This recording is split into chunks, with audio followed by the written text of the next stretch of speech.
പരീക്ഷയൊക്കെ തന്നെ അവസാനിച്ചു കഴിഞ്ഞു. ഇനി മൂല്യനിർണ്ണയമാണ് നടക്കാൻ പോകുന്നത്. അപ്പോൾ ഈ ഹയർ സെക്കൻഡറി പരീക്ഷകൾ നാളെ അവസാനിക്കാനിരിക്കെ തന്നെ പ്രതിഫലം ലഭിക്കാതെ അധ്യാപകർ ഉണ്ട്. കോഴിക്കോട് എന്നുള്ള പ്രധാന വാർത്ത അതുതന്നെയാണ്. ദിസ്ന സുരേഷ് ചേരുന്നുണ്ട് വിവരങ്ങൾ നൽകാനായിട്ട്. Disna, very good morning.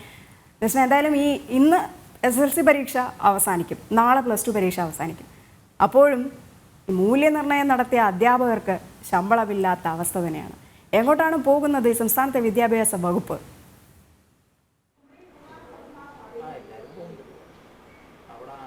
Good morning Rajani. Rajani സൂചിപ്പിച്ചതുപോലെ തന്നെ ഇന്ന് SSLC പരീക്ഷ അവസാനിക്കുന്നു. നാളെ +2 പരീക്ഷ അവസാനിക്കാനിരിക്കെ കഴിഞ്ഞ വർഷത്തെ പോലും പുനർമൂല്യനിർണ്ണയത്തിന്റെ തുക ഇതുവരെ സംസ്ഥാന സർക്കാർ അനുവദിച്ചിട്ടില്ല.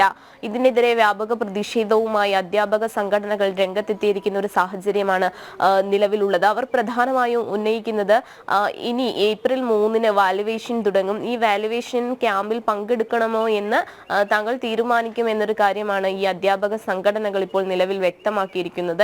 കാരണം കഴിഞ്ഞ വർഷത്തെ പോലും തുക ഈ അധ്യാപകർക്ക് ലഭിച്ചിട്ടില്ല.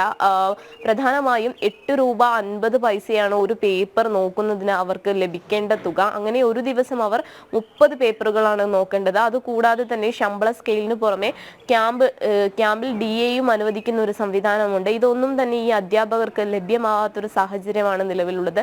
തിരഞ്ഞെടുപ്പ് എടുക്കുമ്പോൾ പല ആനുകൂല്യങ്ങളും നൽകുന്ന സംസ്ഥാന സർക്കാർ മുടങ്ങിയ പെൻഷനുകൾ ലഭ്യമാക്കുന്നു. അതുപോലെ തന്നെ ലോട്ടറി പെൻഷനുകൾ 7 മാസത്തെ പെൻഷൻ കൊടുക്കുവാനുണ്ട്. അതിൽ ഒരു മാസത്തെ പെൻഷനായ 1600 രൂപ മാത്രം ആളുകളിൽ എത്തിക്കുന്നു. അത്തരത്തിൽ തിരഞ്ഞെടുപ്പ് അടുത്തിരിക്കെ തെരഞ്ഞെടുപ്പിന്റെ ഭാഗമായി പെൻഷനുകളൊക്കെ തന്നെയും ജനങ്ങളിൽ എത്തിക്കുന്ന ഒരു രീതി ആണ് സംസ്ഥാന സർക്കാരിനുള്ളത്. ഇത് വോട്ടെടുപ്പിന്റെ ഭാഗമായാണ്. അല്ലെങ്കിൽ വോട്ട് തങ്ങൾക്ക് ചെയ്യാൻ താങ്കൾ ഇത്തരത്തിലുള്ള പദ്ധതികളൊക്കെ നടപ്പിലാക്കുന്നുണ്ട് എന്ന് അറിയിക്കുവാനുള്ള രീതിയിലാണ്. എന്നാൽ അധ്യാപകരുടെ കാര്യത്തിൽ കഴിഞ്ഞ വർഷത്തെ പുനർമൂല്യനിർണ്ണയത്തിന്റെ തുക പോലും ഇതുവരെ ലഭ്യമായിട്ടില്ല. ഈ തുക ലഭ്യമാകാത്ത രീതിയാണ് ഇപ്പോൾ നിലവിലുള്ളത്. ഈ തുക ലഭ്യമാകാതെ ഈ വർഷത്തെ വാല്യുവേഷൻ ക്യാമ്പിൽ പങ്കെടുക്കണമോ എന്ന കാര്യം തീരുമാനിക്കുമെന്നാണ് അധ്യാപക സംഘടനകൾ നമ്മോട് വ്യക്തമാക്കിയിരിക്കുന്നത്. ഇതിൽ അവർ പ്രധാനമായും പറയുന്നത് കഴിഞ്ഞ വർഷത്തെ മൂല്യനിർണ്ണയത്തിന്റെ തുക ഇതുവരെ അനുവദിച്ചിട്ടില്ല. എന്തുകൊണ്ടാണ് അത്തരത്തിൽ തുക അനുവദിക്കാത്തത്? ഇപ്പോൾ തെരഞ്ഞെടുപ്പ് ലക്ഷ്യം കൊണ്ടുകൊണ്ട് ധനകാര്യ വകുപ്പ് അതിനുള്ള നടപടികൾ തുടങ്ങിയിട്ടുണ്ടെങ്കിലും ഇതുവരെ ഉത്തരവ് പുറപ്പെടുവിച്ചിട്ടില്ല. 8 രൂപ 50 പൈസ ഒരു പേപ്പറിന്, അങ്ങനെ 30 പേപ്പറാണ് ഒരു ദിവസം അവർ നോക്കേണ്ടത്. ഈ നോക്കേണ്ട പേപ്പറിന്റെ തുക പോലും അനുവദിക്കാത്ത ഒരു സാഹചര്യമാണ് അവർക്കുള്ളത്. അതുപോലെ തന്നെ ശമ്പള സ്കെയിലിന് പുറമെ DAയും അനുവദിച്ചിട്ടുണ്ട്.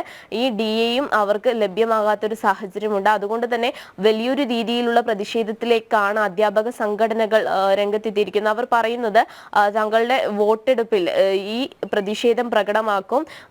ഈ തുക ലഭ്യമാകാത്ത കാര്യങ്ങളൊക്കെ തന്നെയും തിരഞ്ഞെടുപ്പ് കാലത്ത് പ്രകടമാക്കും എന്നൊരു കാര്യമാണ് അധ്യാപക സംഘടനകൾ ഇപ്പോൾ നിലവിൽ വ്യക്തമാക്കിയിരിക്കുന്നത്. രജനി.